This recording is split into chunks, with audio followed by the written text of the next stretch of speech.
Mesdames, Messieurs, bonjour à toutes et à tous, bienvenue au journal.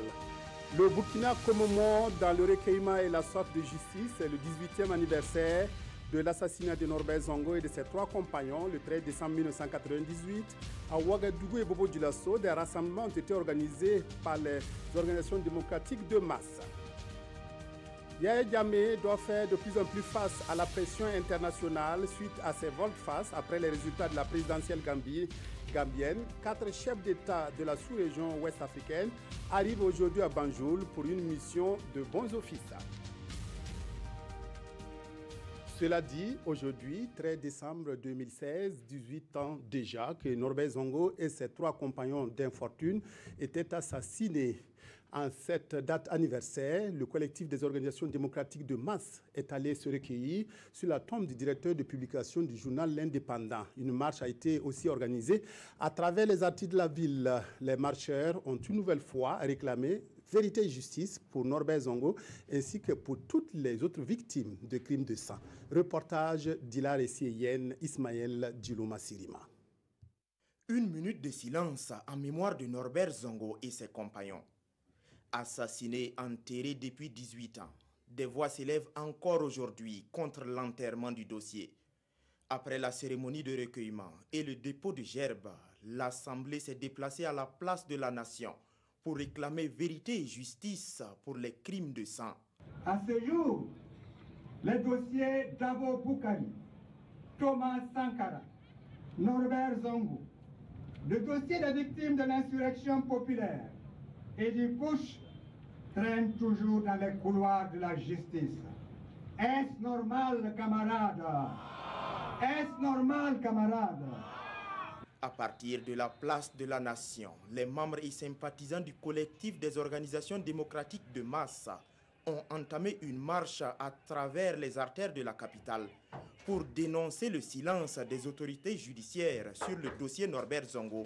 Sur le dossier Norbert Zongo en particulier, depuis l'annonce, le 10 décembre 2015, par les autorités de la transition, de l'inculpation du soldat Christophe Kombaseri, du caporal Wambaspa Nakulma et du sergent Banagulo Yaro, c'est un silence radio. Le collectif a également profité de la tribune pour réclamer le départ des militaires étrangers sur le sol burkinabé.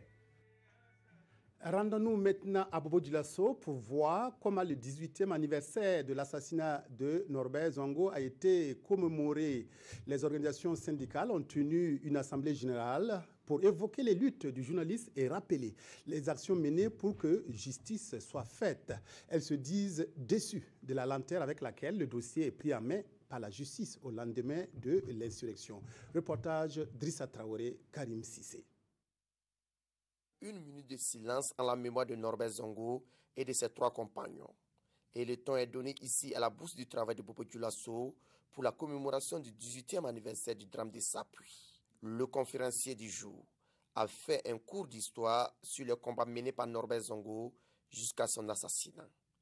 Il a aussi fait un bref rappel des différentes organisations et manifestations qui se sont succédées pour que justice soit faite.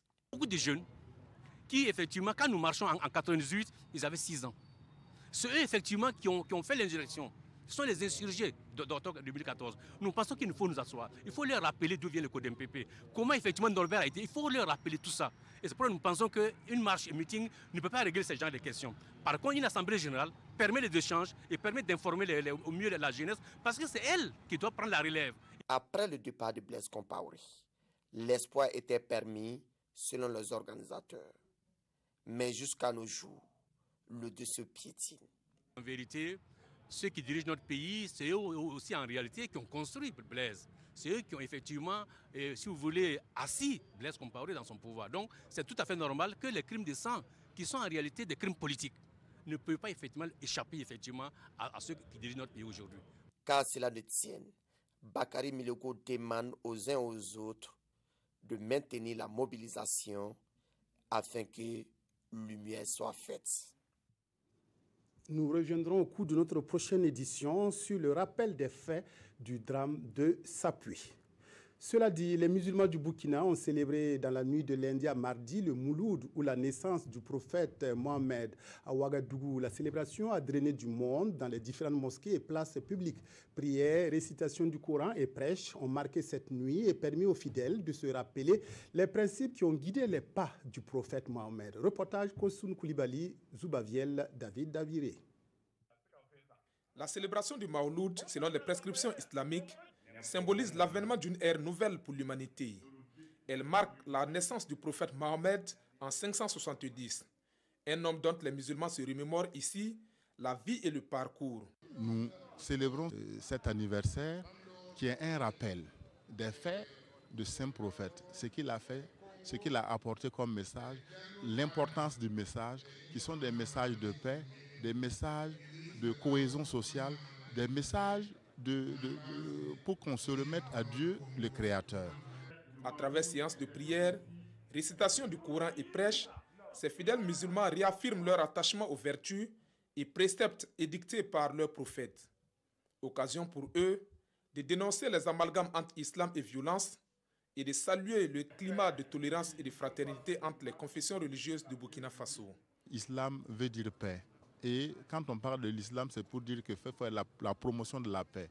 Et nous, en tant que musulmans, nous devons chaque fois montrer que l'islam, à travers nos œuvres, c'est faire la promotion de la paix, la cohésion sociale. Et c'est pour cela que nous avons choisi le thème de la paix et de la tolérance. Parce que nous sommes dans un monde multiconfessionnel. Et surtout, particulièrement au Burkina Faso, nous sommes un pays où on trouve plusieurs confessions religieuses. Je crois que au Burkina, nous avons la chance de vivre avec des communautés religieuses tolérantes qui prônent toute la paix, l'acceptation des uns et des autres. Et c'est une de nos forces au Burkina Faso et nous devons la préserver. À l'occasion de cette commémoration du Mawlud, les musulmans ont aussi formulé des prières et des bénédictions pour un Burkina Faso plus stable et prospère. Comme dans une course de relais, le Centre Nord a transmis dimanche le flambeau au sud-ouest qui organise l'année prochaine les festivités du 57e anniversaire de la fête de l'indépendance. La délégation de la région de retour de Kaya a été accueillie triomphalement par des populations en liesse, populations de la Bougriba, du Yoba et du Poni, les trois provinces du sud-ouest appelées à se mobiliser pour réussir le 11 décembre prochain. Oumarou Sagnon, Aboubakar Traoré, depuis Gawa. Fini Kaya 2016. À présent, le tour de Gawa en 2017. Le ministre d'État, ministre de l'Intérieur, Simon Compaoré, remettant officiellement le flambeau de l'organisation du 11 décembre 2017 au gouverneur de la région du Sud-Ouest.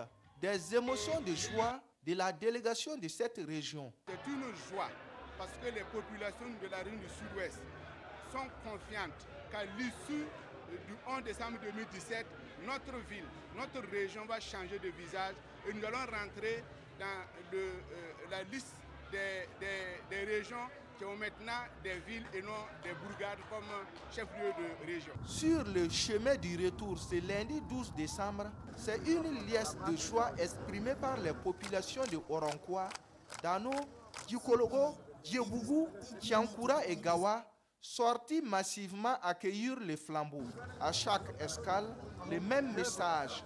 Il peut aussi symboliser une étoile. C'est pourquoi je vous invite, filles et fils du Burkina Faso, principalement les jeunes, les vieux, les personnes âgées, j'allais dire, de notre région, de retrousser vos manches. Parce que nous avons une occasion unique de transformer radicalement notre région. On ne pourra plus dire que la région du Sud-Ouest est délaissée.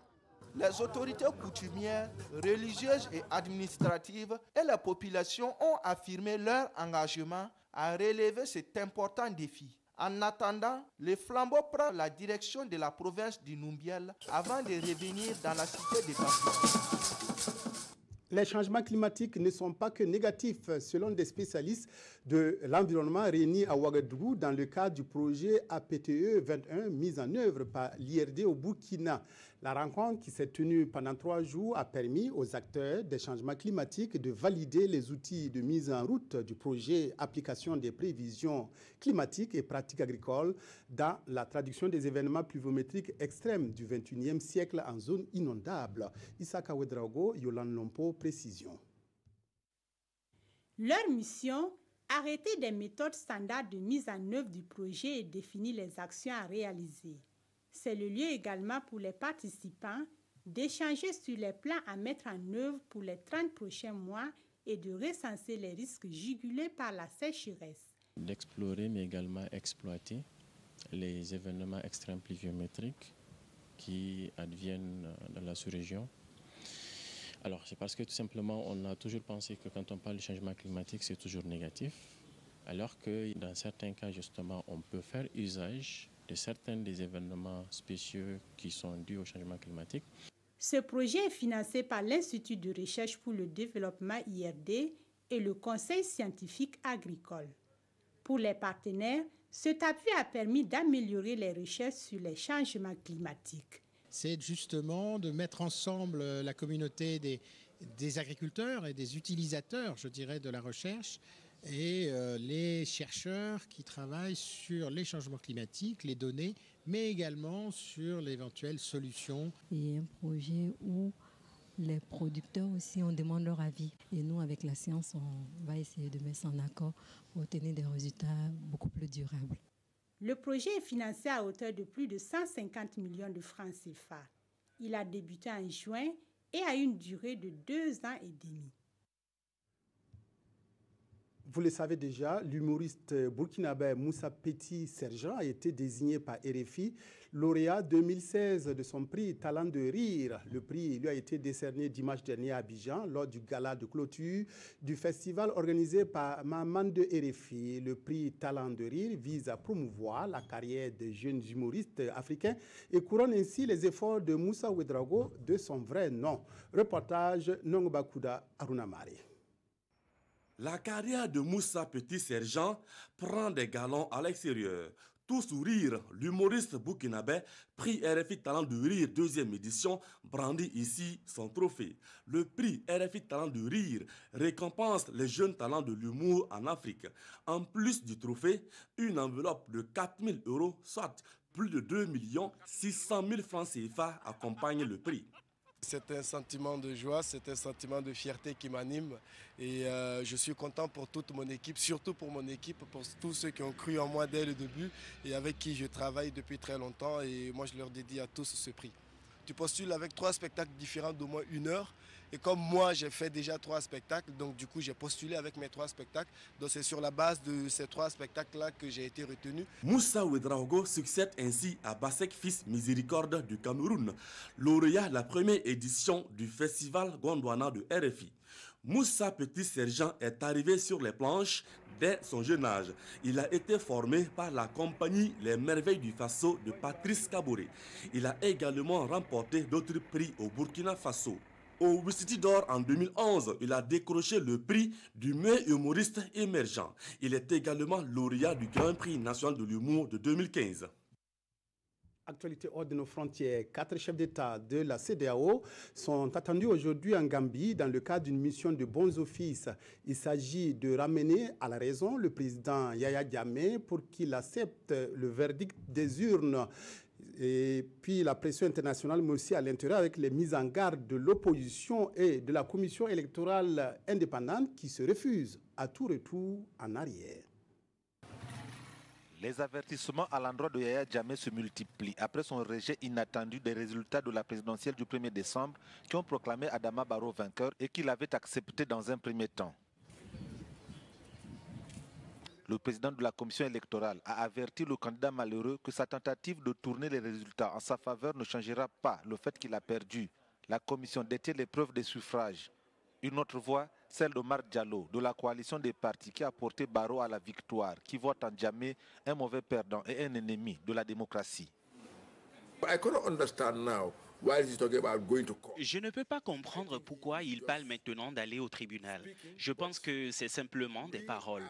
Nous, l'Alliance et la coalition n'accepterons rien à moins que Jammeh ne cède la place au président élu au terme de son mandat vers le 17 ou le 18 janvier.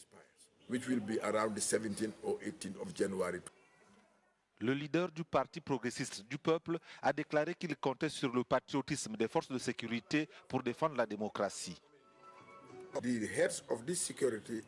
Les chefs des services de sécurité doivent réaliser qu'ils sont payés par l'État et qu'ils doivent être alliés à la Constitution et à l'État et non à un individu ou un parti.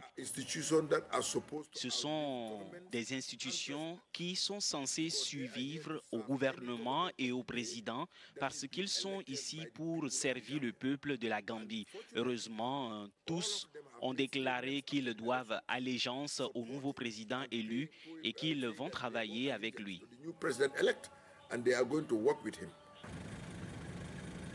Yahya Jammeh a décidé dimanche de contester les résultats par la voie légale, donc devant la Cour suprême, une institution que le camp d'Adama Barrow dit être à sa solde.